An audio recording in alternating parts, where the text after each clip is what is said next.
अस्सलाम वालेकुम नाजरीन। प्रोग्राम अज दी गल नाल मैं वां तुहाडा मेज़बान शाहिद सकलैन लक। अमरीकी सदर डोनाल्ड ट्रंप ते इसराइली वज़ीर आज़म बेंजामिन नेतन्याहू विचार जिहड़ा है वो लबनान की सूरत हाल बारे होने वाली एक फोन कॉल के दौरान सख्त तकरार ते तल्ख कलामी दी खबरां ने।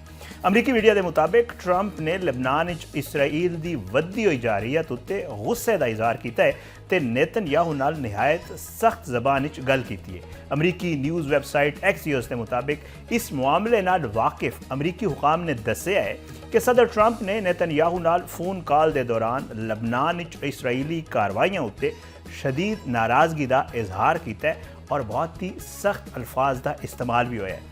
भावें ट्रंप ते नेतन्याहू दे विच पहले भी इख्तलाफात दी खबरां आंदियां रहिंदियां ने, पर अमरीकी हुकाम के मुताबिक ये जिहड़ी फोन कॉल है ये दोवां रहनुमावां दे दरमियान जिहड़ा है वो सब तो ज़्यादा सख्त गुफ्तगू की गल की जा रही है। ट्रंप नूं खास तौर उत्ते इसराइल वालों बैरूत उत्ते मुमकिना हमले के मनसूबे उत्ते एतराज़ सी।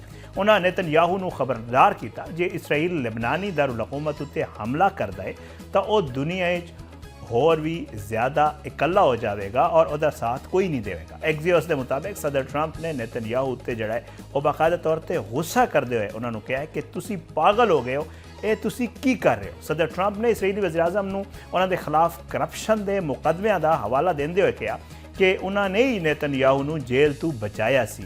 एक अमरीकी एहलकार के मुताबिक ट्रंप ने आख्या कि मैं तुहानूं बचा रहा पर तुहाडीआं हरकतां की वजह तो अज सारे तुहाडे नाल नफरत करते हैं तो हुण पूरी दुनिया इसराइल नाल भी नफरत करन लग गई है। अमरीकी हुकाम के मुताबिक ट्रंप इस गल नूं समझते हैं कि हिजबुल्ला इसराइल उत्ते हमले कर रही है तो इसराइल नूं अपने दिफा का हक हासिल है, पर उन्हों का ख्याल है कि हालिया दिनों के विच जिहड़ा है नेतन्याहू हद तो वध गए हैं।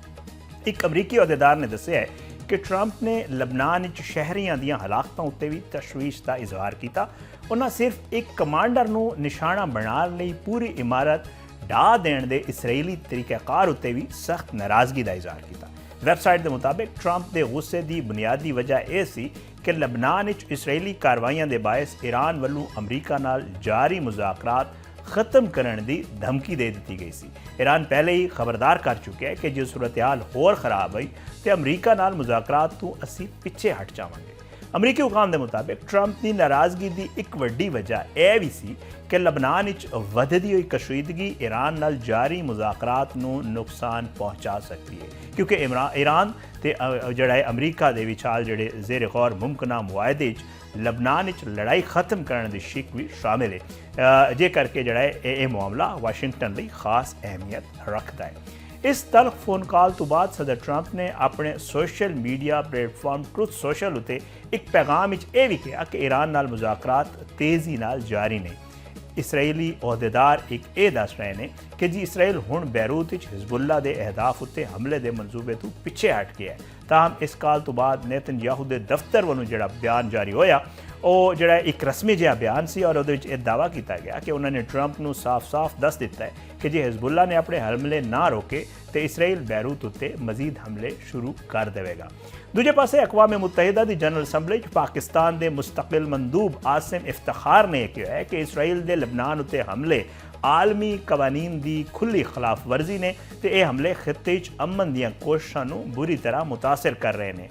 उन्होंने पाकिस्तान के मौकफ को वाजे करते हुए दसिया कि पाकिस्तान लबनान की हुकूमत ते अवाम नाल मुकम्मल इजहार यकजहती करता है। इस दौरान सफारती कोशिशों के सिलसिले ईरान के वज़ीर खारजा अब्बास अरागची ने पाकिस्तान के नायब वज़ीर आज़म ते वज़ीर खारजा जनाब इसहाक डार नाल भी टेलीफोनिक रबता किया है। ईरानी वज़ीर खारजा ने लबनान जंगबंदी की इसराइली खिलाफ वर्जियां उत्ते गहरी तशवीश का इजहार किया तो पाकिस्तान के मुस्बत सफारती किरदार नूं सराहा। उन्होंने खिते की जिहड़ा कशीदगी घटाण ते जंगबंदी बरकरार रखण लई जिहड़ियां पाकिस्तान दीयां सफारती कोशिशां ने उन्होंने भी जारी रखने की दरखास्त की है। इस गुफ्तगू के दौरान इसहाक डार साहब ने ईरान के वज़ीर खारजा नूं मौजूदा सूरत हाल उत्ते पाकिस्तान की गहरी जिहड़ी तशवीश है उहदे नाल भी जिहड़ा है आगाह किया और उन्हें जंगबंदी बरकरार रखण ते मौजूदा मुफाहमत नूं महफूज बनाने की अहमियत उत्ते जोर दिता है। तो यह भी कहा है कि जंगबंदी का तसलसल खिते विच होर कशीदगी ते बहरान नूं बचाण लई इंतहाई ज़रूरी है। इस मामले उत्ते ईरान वज़ीर खारजा अब्बास अरागची ने भी अपने मुल्क का मौकफ सामने रखा। उन्होंने सोशल मीडिया प्लेटफॉर्म एक्स उत्ते ਆਪਣੇ ਇੱਕ ਬਿਆਨ ਵਿੱਚ ਵਾਜ਼ੇ ਕੀਤਾ ਕਿ ਜੰਗਬੰਦੀ ਮੁਆਹਦੇ ਵਿੱਚ ਲਬਨਾਨ ਵੀ ਸ਼ਾਮਿਲ ਹੈ ਤੇ ਕਿਸੇ ਵੀ ਇੱਕ ਮੁਆਜ਼ ਉੱਤੇ ਕਾਰਵਾਈ ਤਮਾਮ ਮੁਆਜ਼ਾਂ ਉੱਤੇ ਜੰਗਬੰਦੀ ਦੀ ਖਿਲਾਫ ਵਰਜ਼ੀ ਸਮਝੀ ਜਾਏਗੀ।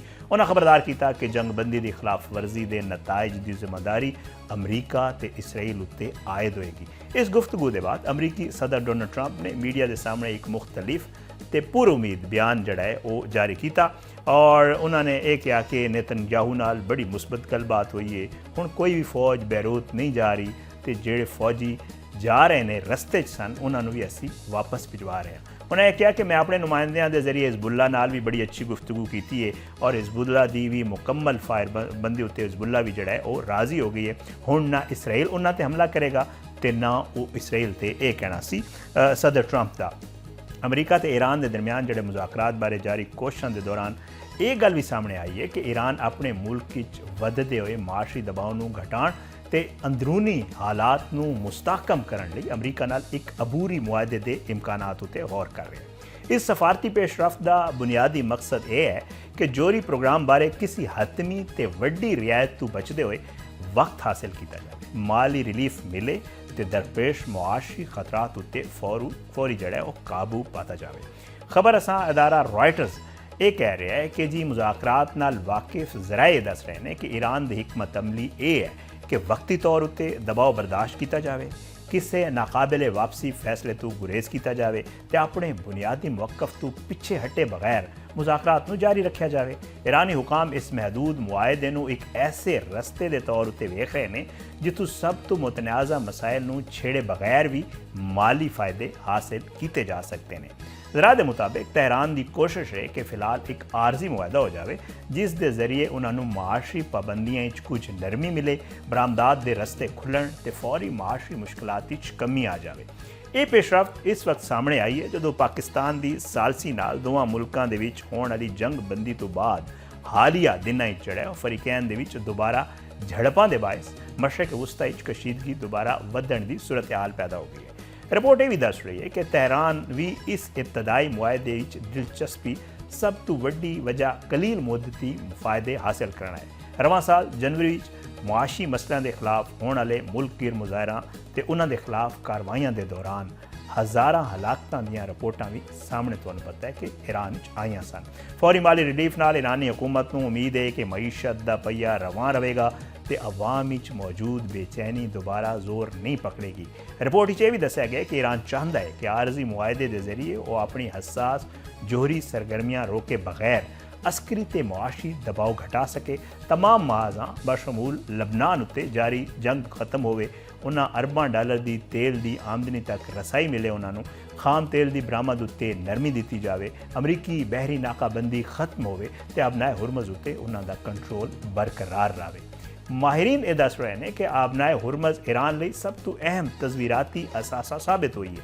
ਤਹਿਰਾਨ ਇਸ ਨੂੰ ਸਿਰਫ ਸਫਾਰਤੀ ਸੌਦੇਬਾਜ਼ੀ ਦੇ ਜ਼ਰੀਏ ਦੇ ਤੌਰ ਤੇ ਇਸਤੇਮਾਲ ਨਹੀਂ ਕਰ ਰਿਹਾ ਬਲਕਿ ਇੱਕ ਮੁਸਤਕਿਲ ਤਾਕਤ ਦੇ ਵਸੀਲੇ ਦੇ ਤੌਰ ਉੱਤੇ ਵੀ ਵੇਖ ਰਿਹਾ ਹੈ। ਤਜਜ਼ੀਆਕਾਰ ਇਹ ਵੀ ਕਹਿ ਰਹੇ ਨੇ ਕਿ ਜੇ ਕਿਸੇ ਆਰਜ਼ੀ ਮੁਆਹਦੇ ਦੇ ਤਹਿਤ ਬਹਿਰੀ ਤਿਜਾਰਤ ਹੈ ਉਹ ਬਹਾਲ ਹੋ ਵੀ ਜਾਵੇ ਤਾਂ ਵੀ ਈਰਾਨ ਇਸ ਰਸਤੇ ਉੱਤੇ ਆਪਣਾ ਅਸਰ ਰਸੂਖ ਬਰਕਰਾਰ ਰੱਖਣ ਦੀ ਪੂਰੀ ਕੋਸ਼ਿਸ਼ ਕਰੇਗਾ।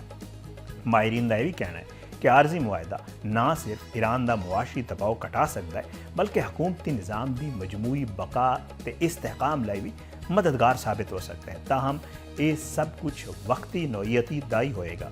ਈਰਾਨ ਤੇ ਅਮਰੀਕਾ ਦੇ ਵਿੱਚ ਅਸਰ ਇਖਤਲਾਫਾਤ ਖਾਸ ਤੌਰ ਉੱਤੇ ਜੋਹਰੀ ਪ੍ਰੋਗਰਾਮ ਦਾ ਮਾਮਲਾ ਫਿਰ ਵੀ ਸਭ ਤੋਂ ਅਹਿਮ ਤੇ ਹੱਲ ਤਲਬ ਮਸਲਾ ਹਮੇਸ਼ਾ ਜਿਹੜਾ ਹੈ ਉਹ ਰਹੇਗਾ। ਈਰਾਨ ਨੇ ਅਮਰੀਕਾ ਵੱਲੋਂ ਪੇਸ਼ ਕੀਤਾ ਗਿਆ ਜਿਹੜਾ ਅਮਨ ਮਨਸੂਬਾ ਹੈ ਹੁਣ ਤੱਕ ਉਹਦੇ ਉੱਤੇ ਕੋਈ ਬਾਜ਼ਾਬਤਾ ਜਵਾਬ ਨਹੀਂ ਦਿੱਤਾ। ਈਰਾਨੀ ਸਰਕਾਰੀ ਮੀਡੀਆ ਦੱਸ ਰਿਹਾ ਹੈ ਕਿ ਇਸ ਤਾਖੀਰ ਦੀ ਸਭ ਤੋਂ ਵੱਡੀ ਵਜ੍ਹਾ ਦੋਵਾਂ ਮੁਲਕਾਂ ਦੇ ਵਿੱਚ ਅਦਮ ਇਤਮਾਦ ਦੀ ਸੂਰਤ ਹਾਲ ਹੈ।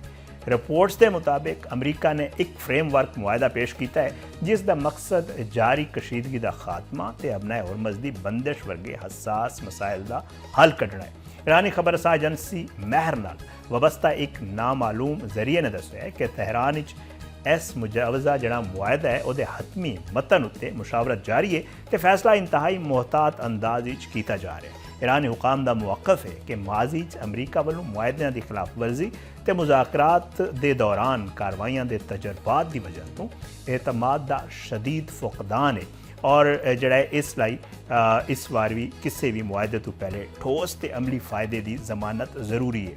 ज़राए के मुताबिक ईरान इस मामले ਨੂੰ इंतहाई संजीदगी नाल वेख रहा है तो ऐसा एक मुआहदा चाहता है जिस दे वाज़े ते काबिल अमल नताइज सामने आ सकन।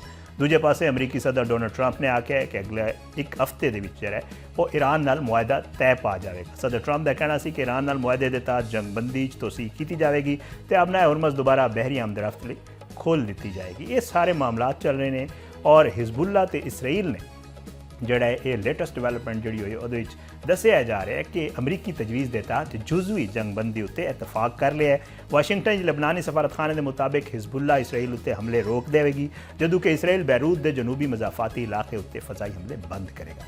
लबनानी सदर जोसेफ ऑन ने अमरीकी वज़ीर खारजा मार्को रूबियो के राबते तो बाद लबनानी हुकाम ने तस्दीक की कि हिजबुल्ला ने अमरीकी तजवीज़ कबूल कर ली है। अमरीकी सदर डोनाल्ड ट्रंप ने लबनान के सफीर ਨੂੰ दसिया है कि नेतन्याहू भी इस मनसूबे से राजी ने। नेतन्याहू ने यह कहा कि इसराइली फौज जनूबी लबनान अपनी कार्रवाइयां जारी रखेगी जे हिजबुल्ला ने इसराइली शहरों उत्ते हमले बंद ना किए तो इसराइल बैरूत अहदाफ को निशाना बनाएगा। लबनानी सफारतखाने के मुताबिक मंगल ते बुध को होने वाले जो मुज़ाकरात ने वो जंगबंदी के दायराकार को पूरे लबनान तक वसी करन ते गल की जाएगी और इस तो पहले इसराइल ने बैरूत के जनूबी इलाके अज़ाहिया उत्ते हमले का ऐलान भी किया सी। ये सारा कुछ चल रहा है। ईरान अमरीका की जी मौजूदा सूरत हाल है कन्फ्यूजन का शिकार है। कदे मुआहदे की सूरत हाल पैदा होती है, कदे लगता है कि जी जंग दोबारा शुरू हो रही है। ये सारे मामला किहड़े पासे जा रहे हैं प्रोग्राम के अगले हिस्से इहदे उत्ते गल करेंगे और साडे नाल मौजूद होंगे major general retired Samrez Salik साहब। एक छोटा जिहा ब्रेक लेने, ब्रेक के बाद वापस आ रहे हैं।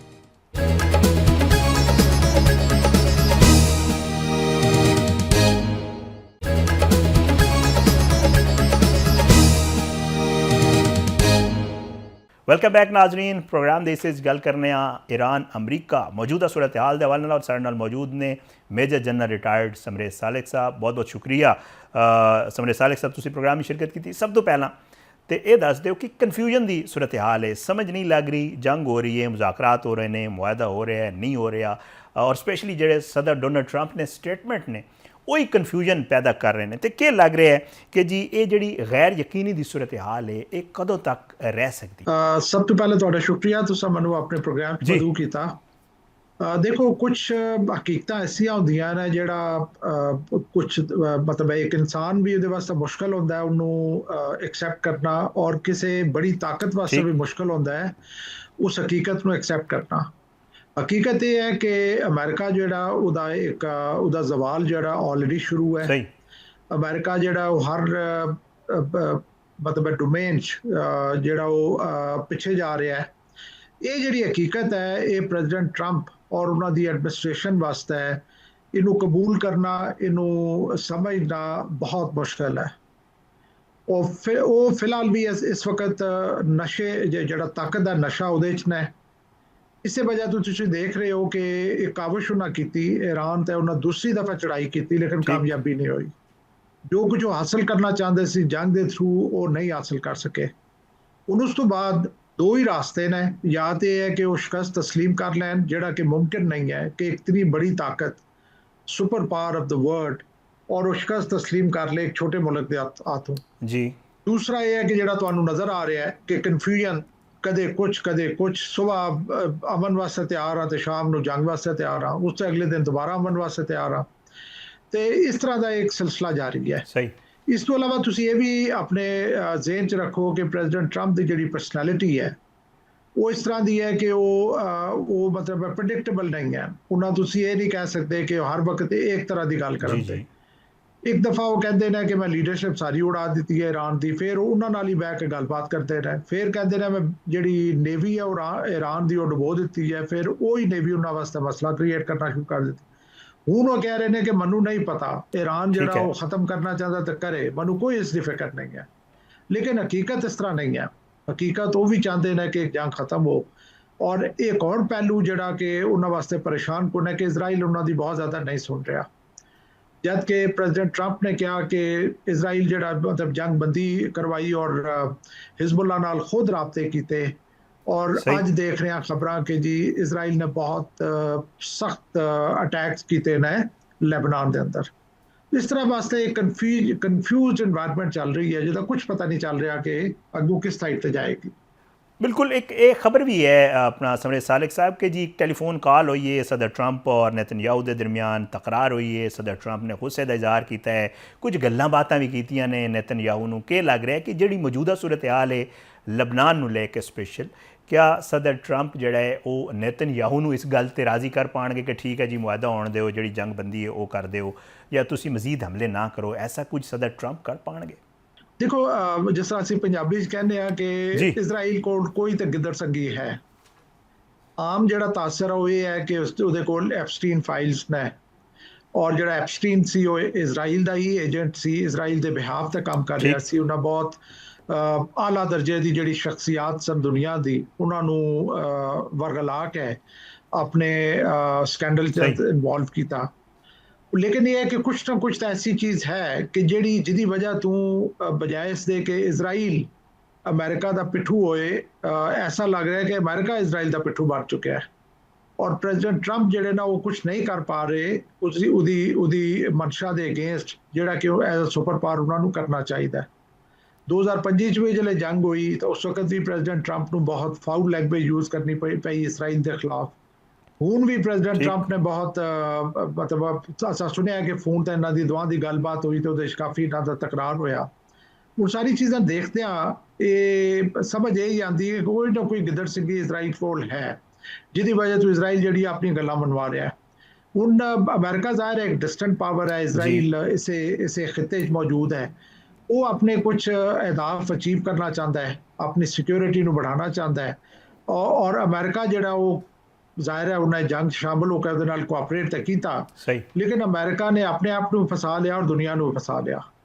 ਹੁਣ ਮੇਰਾ ਖਿਆਲ ਹੈ ਕਿ ਅਮਰੀਕਾ ਹੋਰ ਆਪਸ਼ਨ ਕੋਈ ਨਹੀਂ ਕਿ ਅਮਰੀਕਾ ਨੂੰ ਇਜ਼ਰਾਈਲ ਨੂੰ ਮਨਾਉਣਾ ਪਏਗਾ ਔਰ ਫਿਰ ਹੀ ਜਾ ਕੇ ਇੱਕ ਕੰਪਰੀਹੈਂਸਿਵ ਅਮਨ ਹੋਏਗਾ। ਅਦਰਵਾਈਜ਼ ਇੱਕ ਡੋਮੇਨ 'ਚ ਅਮਨ ਹੋਏਗਾ, ਦੂਸਰੇ ਡੋਮੇਨ 'ਚ ਲੜਾਈ ਚੱਲ ਰਹੀ ਹੋਏਗੀ।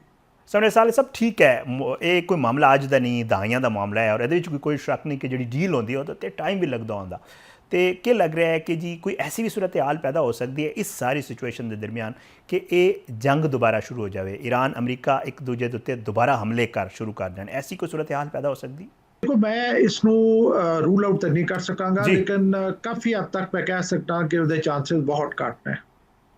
उसकी वजह यह है कि मेरा एनालिसिस ये है कि अमेरिका अपने जितनी भी उहदे हथियार सन वो चला चुके हैं। ठीक, इस तो बाद दो ही हथियार बचे ने, एक जिहड़ा वो बूट्स ऑन ग्राउंड और दूसरा जिहड़ा वो न्यूक्लियर। दोनों दे जिहड़े हथियार ने इन्हां दा इस्तेमाल जिहड़ा वो अनथिंकेबल है, सोचा भी नहीं जा सकता। क्योंकि बूट्स ऑन ग्राउंड अगर अमेरिका कोल ऑप्शन होंदी या वो कर सकता हुंदा तो हुण तक कर चुका हुंदा।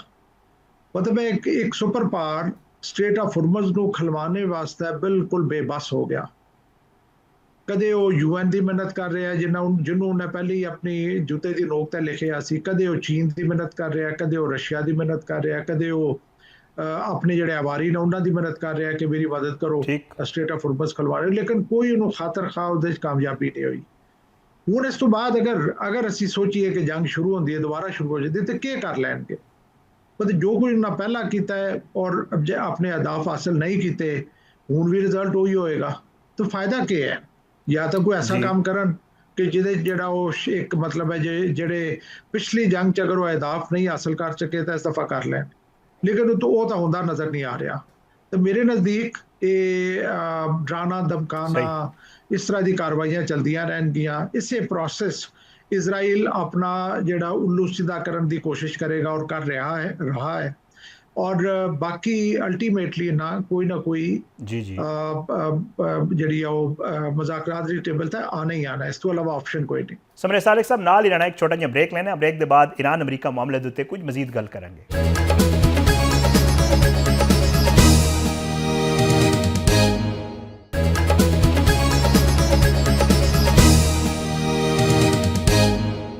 वेलकम बैक नाजरीन, साडे नाल मौजूद ने मेजर जनरल रिटायर्ड डॉक्टर समरे सालिक साहब और असीं गल कर रहे हैं ईरान अमरीका मामले ते। समरे सालिक साहब तुसीं जंगां नूं बेहतर तौर ते जाणदे हो, ये दसो कि ईरान जिहड़ा है वो थ्रू आउट, चाहे वो पहला टाइम होवे जिहदे विच ये जंग जारी सी या हुण जिहड़े मुज़ाकरात दा मामला है उहदे विच बड़ा कॉन्फिडेंट नज़र आ रहा है। हुण भी वो कह रहे हैं कि ठीक है जी साडे नाल अगर तुसीं मुज़ाकरात नहीं करदे हो तो ठीक है, फिर मुज़ाकरात नहीं करदे हां। ਤੇ ਆਪਣਾ ਹੁਰਮਜ਼ ਤੇ ਵੀ ਉਹਨਾਂ ਨੇ ਆਪਣਾ ਕੰਟਰੋਲ ਰੱਖਿਆ ਹੋਇਆ। ਇਸ ਇਤਮਾਦ ਦੀ ਤੁਹਾਨੂੰ ਵਜ੍ਹਾ ਕੀ ਨਜ਼ਰ ਆ ਰਹੀ ਹੈ? ਦੇਖੋ, ਮੈਂ ਸਮਝਦਾ ਕਿ ਇੱਕ ਪਿੰਡ ਦਾ ਚੌਧਰੀ ਹੁੰਦਾ ਜੀ ਹੈ ਔਰ ਇਹ ਇੱਕ ਛੋਟੀ ਤਾਕਤ ਉਸ ਪਿੰਡ ਦੀ ਹੁੰਦੀ ਹੈ। उन दोवां दी आपस च अगर कोई चपकलिश हो जाती है तो कोई शक नहीं कि छोटी ताकत का ज़्यादा नुकसान हो रहा है, ठीक मतलब फिजिकल डोमेन च। लेकिन ये तुसी देखो कि चौधरी की कितनी ज़्यादा नुकसान होता है उसकी इज्जत के लिहाज नाल, उसकी इजारादारी के लिहाज नाल, ਉਹਦੇ ਜਿਹੜੇ ਆਵਾਰੀ ਹੋਣ ਵਾਲੇ ਲੋਕ ਨੇ ਉਹਨਾਂ ਦੇ ਲਿਹਾਜ਼ ਨਾਲ।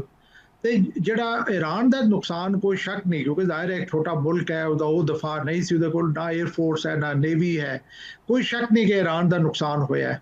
ਲੇਕਿਨ ਮੇਰੇ ਨਜ਼ਦੀਕ ਅਮਰੀਕਾ ਔਰ ਇਜ਼ਰਾਈਲ ਦਾ ਉਹਦੇ ਤੋਂ ਕहीं ਜ਼ਿਆਦਾ ਨੁਕਸਾਨ ਹੋਇਆ। ਸਭ ਤੋਂ ਬੜਾ ਜਿਹੜਾ ਨੁਕਸਾਨ ਦਾ ਇਹ ਹੋਇਆ ਅਮਰੀਕਾ ਦਾ ਕਿ ਅਮਰੀਕਾ ਇਕੱਲਾ ਰਹਿ ਗਿਆ। ਇਸ ਤੋਂ ਪਹਿਲਾਂ ਕੋਈ ਨਾ ਕੋਈ ਉਹਦੇ ਨਾਲ ਖੜਾ ਹੁੰਦਾ ਸੀ, ਇੰਗਲੈਂਡ ਤਾਂ ਡੈਫੀਨੇਟਲੀ ਖੜਾ ਹੁੰਦਾ ਸੀ, ਹੁਣ ਉਹ ਵੀ ਉਹਦੇ ਨਾਲ ਨਹੀਂ ਖੜੇ। ਉਸ ਤੋਂ ਇਲਾਵਾ ਅਮਰੀਕਾ ਦੇ ਜਿਤਨੇ ਇੱਥੇ ਡਿਫੈਂਸਿਵ ਮੈਕੈਨਿਜ਼ਮ ਸਨ, ਜਿਤਨੇ ਬੇਸਿਸ ਸਨ, ਉਹ ਸਾਰੇ ਕੰਪਰੋਮਾਈਜ਼ ਹੋ ਚੁੱਕੇ ਨੇ। ਜਿਹੜਾ ਸਟ੍ਰੇਟ ਆਫ ਹੋਰਮਜ਼ ਹੈ ਉਹ ਈਰਾਨ ਦੇ ਹੱਥ 'ਚ ਹੈ, ਜਿਹਦੀ ਵਜ੍ਹਾ ਤੋਂ ਨਾ ਸਿਰਫ ਅਮਰੀਕਾ, ਪੂਰੀ ਦੁਨੀਆ ਦੀ ਜਿਹੜੀ ਇਕੋਨਮੀ ਹੈ, ਮਾਸ਼ੀਆਤ ਜੋ ਹੈ ਉਹ ਬੁਰੇ ਤਰੀਕੇ ਨਾਲ ਅਸਰਅੰਦਾਜ਼ ਹੋ ਰਹੀ ਹੈ। ਤੇ ਮੇਰੇ ਨਜ਼ਦੀਕ ਇਹ ਜਿਹੜਾ ਪਿੰਡ ਦਾ ਚੌਧਰੀ ਹੈ ਉਹਦਾ ਜ਼ਿਆਦਾ ਨੁਕਸਾਨ ਹੋਇਆ। ਕੋਈ ਉਹਦੀ ਚੁਦਰਾਹਟ ਬਣਨ ਵਾਸਤੇ ਤਿਆਰ ਨਹੀਂ ਹੋਣ। मतलब वो इस खिते दे उहदे एलाइज हवारी जो कि हर वक्त अमरीका नाल हुंदे सी, हुण वो भी उहदे नाल खड़े होने वास्ते तैयार नहीं है। 2 दिन पहले सुनिया सी कि जिहड़ा MBS है, मतलब क्राउन प्रिंस सऊदी अरेबिया दे, उन्हां दी भी गलबात हुई है ट्रंप नाल और उन्हां दी डिमांड्स नहीं बनियां। तो इस अगर तुसीं इस पैराए च देखो तो अमेरिका दा बहुत ज़्यादा नुकसान होया है। ये सारी चीज़ां ईरान नूं पता ने। ईरान के हाथ जो ट्रंप कार्ड है वो स्ट्रेट ऑफ होरमज़ है। एक तरफ से प्रेजिडेंट ट्रंप कहते हैं कि मैनू कोई फर्क नहीं पैंदा, बेशक स्ट्रेट ऑफ होरमज़ ब्लॉक रहे, लेकिन ये सब जड़ियां ने कहने वाली गल्लां ने। $98 तक तो पहुँच चुके हैं जोड़ा ऑयल है, और लोग प्रिडिक्ट कर रहे हैं कि अगर इसी तरह जारी रहा तो $150 तो $160 तक भी पहुँचेगा। तो इस तो इलावा अगर ये होंदा है, लेट सपोज इस तरह होंदा है, तो अमेरिका को तो ऑप्शन है ना, हो सकता वेनेजुएला का तेल इस्तेमाल कर ले, लेकिन ये हो नहीं सकता कि अमेरिका बिल्कुल इस सारी सिचुएशन तो जो इंसुलेटेड रहेगा। इस वक्त भी अमरीका की जी फ्यूल प्राइसेज ने ऑलमोस्ट डबल हो चुकी हैं। तो इस वास्ते कहन का हद तक जरूर कहेंगे कि मैनू कोई असर नहीं होता, लेकिन असर उन्होंने ठीक ठाक हो रहा, और यही जी चीज़ है वो ईरान को एतमाद दिती है। ਤੁਸੀਂ ਅਮਰੀਕਾ ਦਾ ਜ਼ਿਕਰ ਕੀਤਾ ਸਮਰੇਜ ਸਾਲਿਕ ਸਾਹਿਬ, ਔਰ ਕਹਿ ਰਹੇ ਹੋ ਕਿ ਜੀ ਇੱਕ ਚੌਧਰੀ ਹੋਵੇ ਅਗਰ, ਤੇ ਇਹ ਜਿਹੜਾ ਚੌਧਰੀ ਹੈ ਇਹਦੇ ਤਾਂ ਸ਼ੁਰੂ 'ਚ ਬੜੇ ਮੁਤਾਲਬਾਤ ਸਨ ਕਿ ਰਜੀਮ ਚੇਂਜ ਕਰਾਂਗਾ, ਜੋਰੀ ਜਿਹੜਾ ਉਹਨਾਂ ਦਾ ਪ੍ਰੋਗਰਾਮ ਹੈ ਉਹ ਹੀ ਬੰਦ ਕਰਾਂਗਾ, ਉਹਦੇ ਇਲਾਵਾ ਜੀ ਮਿਜ਼ਾਈਲ ਜਿਹੜਾ ਉਹਨਾਂ ਦਾ ਸਿਸਟਮ ਹੈ ਉਹਨੂੰ ਵੀ ਖ਼ਤਮ ਕਰਾਂਗੇ। ਬਹੁਤ ਕੁਝ ਮੁਤਾਲਬਾਤ ਸਾਹਮਣੇ ਨਜ਼ਰ ਆਏ ਸਨ, ਲੇਕਿਨ ਉਹ ਮੁਤਾਲਬਾਤ ਐਸਤਾ ਐਸਤਾ ਕੰਮ ਹੁੰਦਾ ਗਿਆ ਤੇ ਹੁਣ ਮਾਮਲਾ ਜਿਹੜਾ ਉਹ ਕਿਤੇ ਹੋਰ ਹੀ ਪਹੁੰਚ ਗਿਆ। ਹੁਣ ਤੇ ਟਰੰਪ ਸਾਹਿਬ ਜਿਹੜਾ ਕਹਿ ਰਹੇ ਨੇ ਖੈਰ ਹੈ 60 ਦਿਨਾਂ ਦੀ ਮਜ਼ੀਦ ਜੰਗ ਬੰਦੀ ਕਰ ਲਓ। ਤੇ ਜਿਹੜਾ ਚੌਧਰੀ ਹੈ ਜਾਂ ਅਮਰੀਕਾ ਹੈ ਉਹਦੀ ਜਿਹੜੀ ਗ੍ਰਿਪ ਹੈ ਇਹਨਾਂ ਮੁਜ਼ਾਕਰਾਤ ਦੀ, ਜਿਹੜੀ ਉਹਦੀ ਪੋਜੀਸ਼ਨ ਜਿਹੜੀ ਹੈ ਉਹ ਕਮਜ਼ੋਰ ਹੈ ਜਾਂ ਸਟਰੋਂਗ ਹੈ, ਕਿਸ ਤਰ੍ਹਾਂ ਨਜ਼ਰ ਆ ਰਹੀ ਹੈ ਤੁਹਾਨੂੰ? ਮੈਂ ਤੁਹਾਨੂੰ ਦੋ ਡੋਮੇਨ ਦੀ ਗੱਲ ਕਰਾਂਗਾ। ਸਭ ਤੋਂ ਪਹਿਲਾ ਹੈ ਕਿ ਅਮਰੀਕਾ ਦੀ ਇਜਾਰਾਦਾਰੀ ਦੁਨੀਆ ਤੇ ਕਿਤਨੀ ਹੈ ਔਰ ਉਹਦੀ ਰਿਸਪੈਕਟ ਕਿਤਨੀ ਹੈ। 1991 ਚ ਬੜੇ ਬੁਸ਼ ਨੇ ਜਿਸ ਵਕਤ ਇਰਾਕ ਵਾਰ ਕੁਵੈਤ ਨੂੰ ਆਜ਼ਾਦੀ ਦਿਲਾਉਣ ਵਾਸਤੇ ਲੜੀ ਤਾਂ ਪੂਰੀ ਦੁਨੀਆ ਅਮਰੀਕਾ ਨਾਲ ਸੀ। 2001 ਚ ਜਿਸ ਵਕਤ ਉਸੇ ਦੇ ਬੇਟੇ ਨੇ ਇਰਾਕ ਵਾਰ ਲੜੀ ਤਾਂ ਅੱਧੀ ਦੁਨੀਆ ਉਹਦੇ ਨਾਲ ਸੀ। 2017 ਚ ਜਿਸ ਵਕਤ ਇਹਨਾਂ ਜਰੂਸਲਮ ਨੂੰ ਡਿਕਲੇਅਰ ਕੀਤਾ ਕੈਪੀਟਲ, ਉਸ ਵਕਤ ਕੋਈ ਵੀ ਨਾ ਨਾਲ ਨਹੀਂ ਸਨ ਅਮਰੀਕਾ ਨਾਲ, ਸਿਵਾਏ ਚੰਦ ਐਲਾਈਜ਼ ਜਿਹੜੇ ਕਿ ਹਮੇਸ਼ਾ ਅਮਰੀਕਾ ਨਾਲ ਹੁੰਦੇ ਸੀ। ਹੁਣ 2026 ਚ ਤੁਸੀਂ ਦੇਖਿਆ ਕਿ ਕੋਈ ਵੀ ਉਹਨਾਂ ਨਾਲ ਨਹੀਂ। ਉਹ ਮਮਾਲਿਕ ਜਿਹੜੇ ਕਿ ਤੁਸੀਂ ਸੋਚ ਵੀ ਨਹੀਂ ਸਕਦੇ ਕਿ ਅਮਰੀਕਾ ਦੇ ਪਿੱਛੇ ਨਹੀਂ ਖੜੇ ਹੋਣਗੇ, ਉਹ ਵੀ ਨਹੀਂ ਖੜੇ ਹੋਣ ਵਾਸਤੇ ਤਿਆਰ, क्योंकि ये वो शेर है जिहड़ा खुद इतना ज़्यादा वल्नरेबल हो चुका है कि इस दे साइड तक कोई भी इस पलड़े च कोई भी अपना वजन नहीं रखना चाहेगा, और रखेगा तो समझेगा कि मैं भी इहदे नाल डुबागा। और दूसरी तरफ अगर तुसीं देखो तो दुनिया पूरी इजारादारी कायम तो कम होंदियां हुण वो सिर्फ अपना जिहड़ा इलाका है कैनेडा और अमरीका और लैटिन अमेरिका, साउथ अमेरिका, जिन्होंने वैसटर्न हेमिस्फेयर कहते हैं, ਉਹਦੇ ਬਾਰੇ 'ਚ ਫਿਕਰਮੰਦ ਹੈ। तो हर लिहाज नाल अमरीका ने बहुत ज़्यादा लूज किया है, और उन्हें जिहड़ा ग्लोबल लीडर वाला स्टेटस है ਉਹਦਾ बहुत ਬੁਰੇ ਤਰੀਕੇ ਨਾਲ ਕੰਪਰੋਮਾਈਜ਼ ਹੋ ਗਿਆ। ਸਮੇਂ ਸਾਲੇ ਸਾਹਿਬ ਖਬਰਾਂ ਇਹ ਵੀ ਆਈਆਂ ਸਨ ਕਿ ਜਿਹੜਾ ਸਿਚੁਏਸ਼ਨ ਰੂਮ ਵਿੱਚ ਇਜਲਾਸ ਹੋਇਆ ਸਦਰ ਟਰੰਪ ਨੇ ਉਹਦੇ ਵਿੱਚ ਬੜੀ ਸਖਤ ਜ਼ਬਾਨ ਇਸਤੇਮਾਲ ਕੀਤੀ ਔਰ ਕੁਝ ਇਹੋ ਜਿਹੀਆਂ ਸ਼ਿੱਕਾਂ ਵੀ ਸਨ ਜਿਨ੍ਹਾਂ ਦੇ ਉੱਤੇ ਉਹਨਾਂ ਨੇ ਜਿਹੜਾ ਤਫਜ਼ਾਤ ਦਾ ਇਜ਼ਹਾਰ ਕੀਤਾ ਔਰ ਕਿਹਾ ਕਿ ਇਹਨਾਂ ਨੂੰ ਮਜ਼ੀਦ ਸਖਤ ਕਰੋ ਤੇ ਆਖਰੀ ਵਕਤ ਵਿੱਚ ਸ਼ਿੱਕਾ ਤਬਦੀਲ ਕਰਨਾ ਫਿਰ ਉਹਨਾਂ ਦੇ ਉੱਤੇ ਜਿਹੜਾ ਹੈ ਸਖਤ ਮੌਕਫ ਅਪਣਾਉਣਾ ਕਿ ਲੱਗ ਰਿਹਾ ਹੈ ਇਹ ਮਾਮਲਾ ਮੁਆਹਦੇ ਵਾਲੇ ਪਾਸੇ ਜਾਵੇਗਾ ਜਾਂ ਐਸੀ ਸਿਚੁਏਸ਼ਨ ਵਿੱਚ ਇਹ ਸਭ ਕੁਝ ਕਰਨਾ ਜਿਹੜਾ ਹੈ ਮੁਨਾਸਿਬ ਹੈ? देखो, एक तो डेफिनेटली जिस तरह मैं शुरू च किया कि इजराइल कोल कोई गिदड़ चिंगी है एपस्टीन फाइल, तो या तो प्रेजिडेंट ट्रंप कॉम्पिटेंस लैक कर रहे ने या कंप्रोमाइज ने कि उन्होंने और उन्होंने जी कोई फाइलों वाइलों कोई ऐसी पोलिटिकल कॉस्ट उन्होंने पै सकती है जी कि इजराइल के कोल है जिसकी वजह तो ये सारा कुछ ये सिचुएशन बन रही है। वरना तुसी देखो मैं हर कोई एक सही शऊर बंदा समझ रहा है कि अमरीका ने गलती की ईरान पर अटैक करके और ईरान उसके गले की वो हड्डी बन चुका है कि ना अमरीका के गले की हड्डी बन चुका है कि ना वो निगल पा रहा ना वो उगल पा रहा। पूरे सिचुएशन अपनी हरदर्दी तक कायम रहना, अपनी गल नहीं मनना, अपनी जी हकीकत ने उन्होंने नहीं एक्सैप्ट करना, ये वो अमरीका अपना खुद ज़्यादा नुकसान करवाएगा बजाय इसके अलावा कि वो और दुनिया का भी नुकसान करवाएगा बजाय इस को फ़ायदा उठाने दे। तो प्रेजिडेंट ट्रंप की जी परसनैलिटी है वो सुबह कुछ होर होंदा है, शाम को कुछ होर होंदा है। एक दफ़ा खबर आती है कि जी पीस डील बहुत नज़दीक है, दोबारा खबर आती है कि नहीं बिल्कुल नहीं हो रही। ये बड़ी एक मैं समझना कि कैसा एक मिक्सचर बन चुका है जो कि दुनिया वास्ते बहुत परेशान कौन होना चाहिए।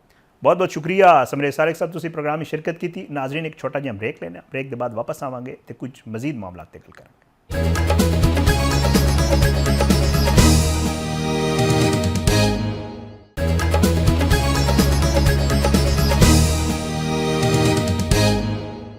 वेलकम बैक नाजरीन। कांग्रेस के जेर इकतदार रियासत कर्नाटक बीजेपी के इंतहा पसंद फैसले कलदम हो गए हैं और इंतहा पसंद हिंदू तंजीमां जड़ियां ने वो बेलगाम हो गई हैं। बीजेपी के जेर असर भारतीय तालीमी इदारे खास तौर पर मुसलमानों के मजहबी लिबास बारे तनाज़ा जड़ा है वो दोबारा शुरू हो गया। भारतीय रियासत कर्नाटक दस्या जा रहा है कि हिजाब उत्ते पाबंदी खत्म होने तो बाद इंतहा पसंद हिंदू तंजीमां मुसलमानों के खिलाफ जहर उगलन पै गई। भारतीय जरीदा इंडिया टुडे ये दस रहा है कि कर्नाटक मुस्लिम दुश्मनी अंधी इंतहा पसंद हिंदू तंजीमां ने हिजाब के खिलाफ मुतनाज़ा सैफरोन शाल की मुहिम का आगाज़ कर दिता है। श्री राम सेना ते होर जड़े हिंदू तंजीमां के अराकीन ने वो सैफरोन शाल मुहिम के तहत तलबा जड़ा है वो चादरां तकसीम कर रहे हैं और इंडिया टुडे दस रहा है कि कांग्रेस हुकूमत के फैसले ने 2022 बीजेपी हुकूमत की तालीमी इदारे हिजाब उत्ते आयद पाबंदी जड़ा है वो खत्म कर दी सी। मुस्लिम दुश्मनी ते कायम बीजेपी ने कांग्रेस हुकूमत उत्ते वोट बैंक ते खुशनुदी का जड़ा है और रिवायती इल्ज़ाम लाया है और जड़ा 2022 कर्नाटक एक मुस्लिम तालबा के हिजाब पैन जड़ा है वो पाण उत्ते जड़ा है वो हिंदू ਜਿਹੜੇ ਹਿੰਦੂਤਾ ਦੇ ਹੁੰਡੇ ਸਨ ਉਹਨਾਂ ਦੀ ਤਰਫੋਂ ਨਫ਼ਰਤ ਅੰਗੇਜ਼ ਨਾਰੇ ਲਾਏ ਗਏ ਸਨ। ਵਜ਼ੀਰ ਆਲਾ ਬਿਹਾਰ ਨਿਤੀਸ਼ ਕੁਮਾਰ ਨੇ ਇੱਕ ਸਰਕਾਰੀ ਤਕਰੀਬ ਵਿੱਚ ਮੁਸਲਿਮ ਖਾਤੂਨ ਦਾ ਨਿਕਾਬ ਵੀ ਤੁਹਾਨੂੰ ਯਾਦ ਹੋਏਗਾ ਖਿੱਚਿਆ ਸੀ ਔਰ ਮਜ਼ਹਬੀ ਜਿਹੜਾ ਹੈ ਆਜ਼ਾਦੀ ਉੱਤੇ ਇੱਕ ਬਹੁਤ ਹੀ ਵੱਡਾ ਸਵਾਲੀਆ ਨਿਸ਼ਾਨ ਸੀ। ਆਲਮੀ ਮਹਿਰੀਨ ਦੇ ਮੁਤਾਬਕ ਮੋਦੀ ਤੇ RSS ਹਿੰਦੂਤਾ ਏਜੰਡੇ ਦੇ ਤਹਿਤ ਮੁਸਲਮਾਨਾਂ ਤੇ ਹੋਰ ਅਕਲੀਅਤਾਂ ਦੀ ਸ਼ਨਾਖਤ ਮਿਟਾਉਣ ਦੀ ਮਜ਼ਮੂਮ ਸਾਜ਼ਿਸ਼ ਕਰਨ ਵਿੱਚ ਮਸਰੂਫ ਨੇ। मोदी के जहरीले हिंदुता नज़रिए ने नाम निहाद सैकुलर भारत के ढोंग नूं दुनिया भर जड़ा है वो बेनकाब कर दिता है। दूजे पासे भारतीय रियासत मणिपुर जड़ा है वो बेरहम जी बीजेपी सरकार की सफाकियत है वो मणिपुर उहदे नज़र हो गया और कई मकानात जड़ा है वो अग की लपेट च आ गए हैं। मणिपुर के बेगुनाह लोगों को निशाना बना के उन्होंने घरों अग ला के मोदी इंतकामी सियासत उत्ते उतरा है और मणिपुर के अलहदगी पसंद गिरोहां के सामने बेबस भारतीय फौज हुण निहत्ते शहरियों उत्ते ताकत आजमाई करन लग पई है। भारतीय जरीदा इंडिया टुडे के मुताबिक मणिपुर के जिला कांगपोकपी के गाँव खाराम दे विच जड़ा है वो लगन वाली आग नाल 5 मकानात मुकम्मल तौर पर तबाह हो गए हैं और जड़ा कोकी तंजीमां ने इस वाक़े की गैर जानिबदार तहकीक ते जिम्मेदार अनासर की निशानदही का मुतालबा कर दिता है। इंडिया टुडे कह रहे हैं कि वाक़या चर्च रहनुमावां के कतल इंसाफ ते 14 यरगमाल अफराद की रिहाई लई जारी कोकी जो जड़े तंजीमां ने उन्हों की एहतजाजी रैलियां के दौरान जड़ा है वो पेश आया। मणिपुर के मुजाहिमती गिरोह के जड़ा ट्वीट के मुताबिक भारतीय अस्करी गिरोह आसाम राइफल्स ने मणिपुर के इलाके उखरौल बेगुनाह लोगों उत्ते फायरिंग की ते घरों जड़ा है वो अग लई। आलमी माहिरीन के मुताबिक मणिपुर विच अंदरूनी खलफशार की वजह तो बदअमनी अपने अरूज उत्ते ते अमनो अमान की सूरत हाल काबू तो बाहर होंदी जा रही है। मणिपुर विच आज़ादी दीयां तहरीकां जोर पकड़ रही ने और काबिज भारत ने निहत्ते अवाम उत्ते अपनी सफाकियत खुल के जाहिर कर दी है। मोदी की हटधर्मी ते बेजा ताकत के इस्तेमाल ने मणिपुर विच जारी बहरान नूं होर भी ज़्यादा पेचीदा बना दिता है। आज के प्रोग्राम तो इतना, इजाज़त इंशाअल्लाह अगले प्रोग्राम में ज़रूर मुलाकात होएगी। पाकिस्तान जिंदाबाद, अल्लाह हाफिज़।